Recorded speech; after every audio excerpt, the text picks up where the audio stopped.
안녕하세요. 오늘은 8월 10일 토요일입니다. 성 라우렌시우 부재 순교자 축일이기도 하고요. 오늘 복음 말씀은 마태복음 17장 14절에서 19절의 말씀이죠. 17장 14절에서 19절의 말씀. 어제 복음에 이어서 17장 14절 19절 어떤 아이에게서 마귀를 쫓아내시다. 19절까지의 말씀인데요.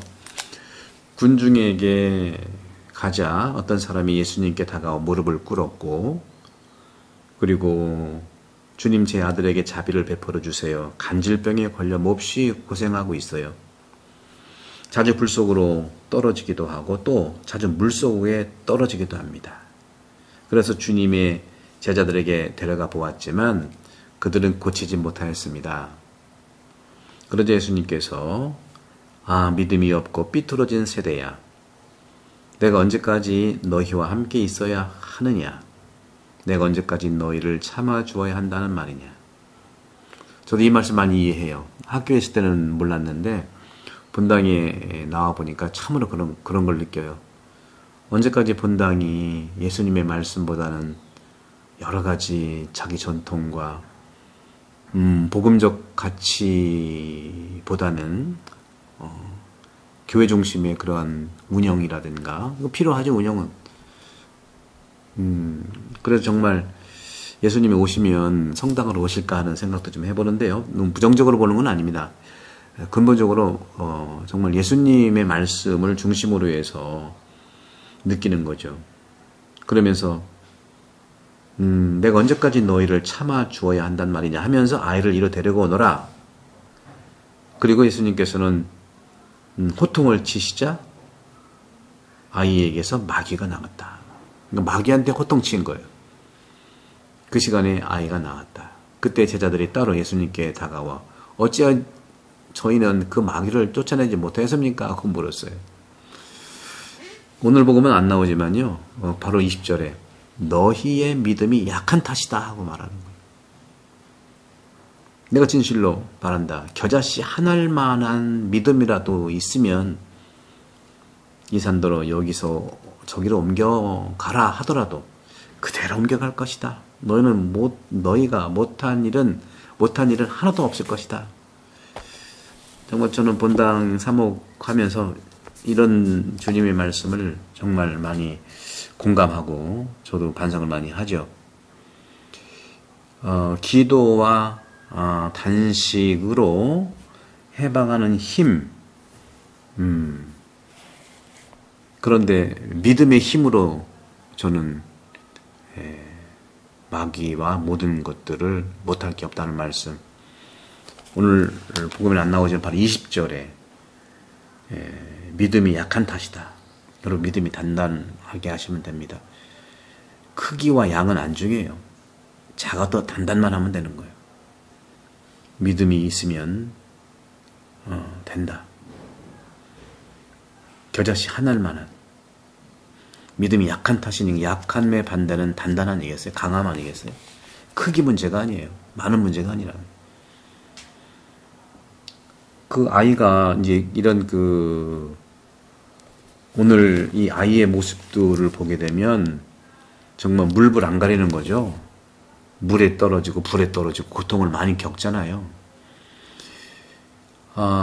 저도 이제 바다에서 살기 때문에 이제 태안이 이제 바다로 둘러싸여 있으니까 만조라든가 또 썰물 이런 거는 달의 영향과 관련된 현상이잖아요. 그래서 보름달이 뜰 때처럼 그러니까 달과 관계된 거기 때문에 우리도 보름달이 뜰 때처럼 인간의 영혼 속에서도요, 물밀처럼 이렇게 우울하거나 또 내부에서 솟아오르는 그런 감정들이 늘 왔다 갔다 하죠. 이제 기후변화 때문에 기상 잡기도 참으로 애매한데요. 기상변화에 따라서도 또 날씨의 변화에 따라서도 우리의 감정은 이제 왔다 갔다 합니다.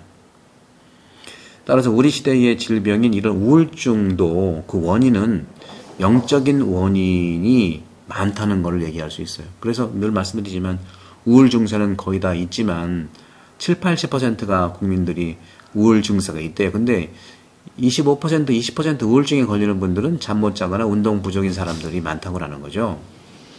따라서 많은 사람들이 기분 변화와 우울증을 약으로 치료하는데 약은 도움을 될 수는 있지만 근본 치료가 되겠느냐 하는 거죠.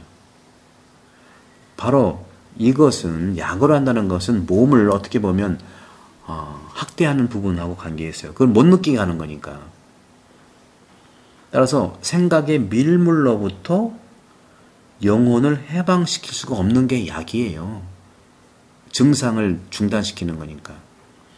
그러니까 자연의 몸을 맡겨서 에너지를 회복하면 되는데, 그래서 이 바다의 근처에 있는 분들은 우울증 증세가 사실 많지 않을 겁니다. 하지만 반대 의견도 있죠. 수영하는 사람은 익사할 것이기 때문에 파도에 휘둘리지 않아요. 그렇잖아요. 수영만 하면 익사는 안 한다는 거죠. 하지만 파도를 이용을 한다면 그것이 기술이잖아요. 그러니까 수영을 아무리 잘해도 파도가 높으면 그건 소용이 없는 거죠.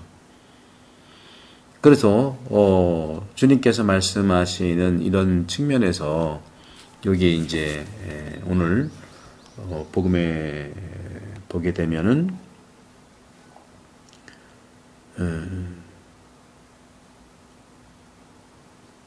그렇죠? 제자들이 따로 예수님께 다가와 어찌하여 저희는 그 마귀를 쫓아내지 못하였습니까? 하고 물었습니다. 그리고 오늘 복음에서도 보게 되면 이 어린 사람이 이제 아들이 이제 이렇게 그 고통 중에 있는 거고, 또 그러면서 예수님께서는 믿음이 없는 것에 대해서 한탄을 하시죠. 믿음이 없고 삐뚤어진 세대라고 하는 거예요. 언제까지 예수님 당신을 해결사로만 두겠느냐 하는 거죠. 그렇게 봤을 때 우리는 이 인생을 살아가면서 종교의 가장 중요한 것 중에 하나가 이제 기도 중에 하나인데, 기도도 단식이라는 것도 굉장히 많이 하지 않습니까?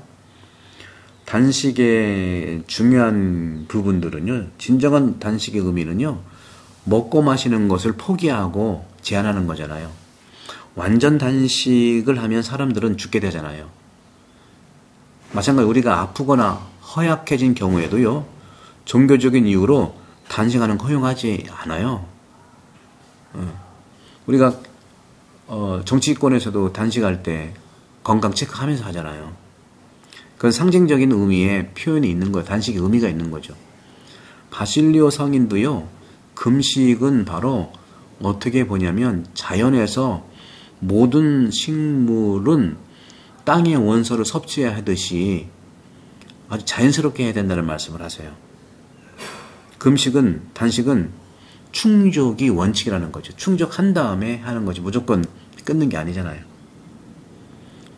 동물은요, 유기체가 필요한다는 거, 먹고 본능에 따라 스스로 살아가고 있죠.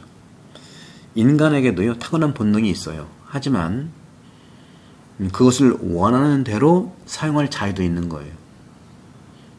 죄와 나쁜 습관이 본능을 변화시키고요, 또 결국에는 그것이 필요하다고 생각하게 되면 또 바꾸는 것도 하죠. 불필요하고 해를 끼칠 수 있는 것, 이것들을 우리는 실제로 충족하지 못해서 고통을 받는 거잖아요. 자연스럽게 살아갈 필요가 있는 거예요. 그런 점에서 주님께서는 복음에서 마태복음 14장, 17장 14절에서 19절에서 나오는 말씀에서는 그렇게 우리 믿음에 대한 부분들을 강하게 말씀을 하고 계시는데, 기도 외에는 마귀를 쫓아낼 수 없다고 말씀하는 부분들 많죠. 기도라고 하는 것은요, 마음을 하느님께 들어높이는 걸 말하지 않습니까? 드러높인다는 것은 매우 설득력 있는 말이죠. 마음을 드러높인다는 거. 왜냐하면 좋고 아름다운 모든 것은 이상적으로 높은 곳에 두려고 하기 때문에 그래요. 귀중한 거 위에다 놓잖아요. 그 대신 마음을 짓누르고 우리를 우울하게 하고 또 끌어내리고 우리를 일으켜 세워줄 무언가가 필요한 생각이 정말 마음에서 오는 거 아니겠습니까? 이것이 바로 영성생활에서 기도의 기능이에요. 기도는 우리를 하느님께로 끌어올리는 해방시키는 기능을 가지고 있죠. 그렇기 때문에 우리는 믿음을 돈독히 하는 거, 믿음이 약하다고 그랬잖아요. 믿음을 돈독히 하는 건 기도로 충분히 가능합니다. 우리는 그것을 영혼의 날개로 비유하잖아요. 기도는 영혼의 날개예요. 믿음의 날개라는 것이죠. 비록 때때로 기도가 어떤 사람에게는 멍에처럼 무겁더라도 말이죠. 많은 젊은이들은요, 그 동물이라든가 이 작은 달팽이라든가 자라라든가 이런 걸 키워요. 왜 키우겠습니까? 멍 때리고 보는 거거든요. 아무 생각 없이 그 움직이는 걸 보는 거예요. 이것도 하나의 영혼을 이렇게 몰입하게 하는 방법이기도 해요. 피곤해서 저녁에 돌아와서 기도 시간, 기도를 해야 되는데 피곤하잖아요. 사제는 기도를 시작할 때까지 기도의 이러한 그 자유롭고 해방하는 기능을 인식할 수가 없는 게 피곤해서 그런 거거든. 해야 되지만 의무로 생각하면 피곤한 거예요. 기도의 힘은 이런 경우에 나타나는 거죠. 독수리의 날개는 무겁지만 그들이 날개짓을 하면 무거운지 모르고 날아가는 거예요. 기도가 힘들고 피곤하지만 기도를 하기 시작하면 피곤함이 사라지고 몸과 기도가 하나가 되는 것이죠. 살아있는 큰 새를 아주 자세히 보십시오. 날개짓으로 높이 올라갈수록 더 창공에서 힘차게 발돋움 날개짓을 할 수 있는 거죠. 기도도 마찬가지입니다. 삶과의 연결이 끊어질 때만이 무거워 보이는 것이 기도죠. 사랑하는 참 여러분, 영혼 돌봄은 바로 기도의 날개와 같은 방법을 나눠드리는 거고, 오늘 주님께서 말씀하신 이 마귀에 사로잡힌 아이에 대한 이 모습들 속에서 축복된 하루가 되기를 바라고, 구독선교와 영혼돌봄 이 책 많은 관심, 구독, 또 구입 부탁드리겠습니다. 성부와 성자와 성령께서는 여러분 오늘을 강복합니다. 감사합니다.